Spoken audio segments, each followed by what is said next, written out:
Hello hello হ্যাঁ hello বলো। Hello বাবা তো হ্যালো বলবে না। হ্যালো হ্যালো এই যে বলেছে হ্যালো। আমরা এখন কোথায় যাচ্ছি বলো তো ডোডো? তুই ইকো বেরোচ্ছিস তো? পার্ক হ্যাঁ, আমরা গিয়ে ওখানে কি করব? কোথায়?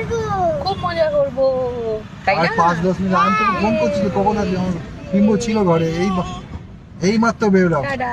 টাটা হ্যালো, আমরা চলে এসেছি ইকো পার্কে। দেখো এই যে বন্ধু, দেখো কত ভিড়, জায়গা খুঁজে যাচ্ছি, জায়গা খুঁজে পেলে ভালো করে হচ্ছে দেখাবো। সবাই দেখেছো যদিও বা, তাও বোকা বোকা কথা বলছি, তাও দেখাবো, দেখতে হবে।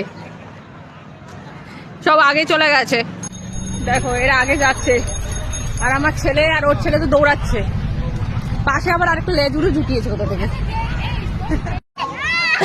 আমাদের পার্টি শুরু হয়ে গেছে, এখন চিপস কেক যা পাচ্ছে হ্যাড্ডা ব্যাড্ডা সব। দেখো চাদর পেতে বসে পড়েছি, চাদর পেতে পা ছড়িয়ে যতটা জায়গা অকুপাইড করা যায় বসে পড়েছি। ইকো পার্ক আমার বাবা। দেখো আমার ছেলে তো শুয়েই পড়েছে। হ্যাঁ, বালিশটা নিয়ে আসা বাকি ছিল, বালিশটা নিয়ে আসলে ভালো হতো। গাড়ি করে আসবে জানলে বারিশটাও নিয়ে আসতাম। হ্যাঁ, একটা করে পরের বার বালিশ নিয়ে আসবো। আরেকজন ল্যাপটপ খুলে বসে গেছে, এই যে হাই হাই করো, হাই করো।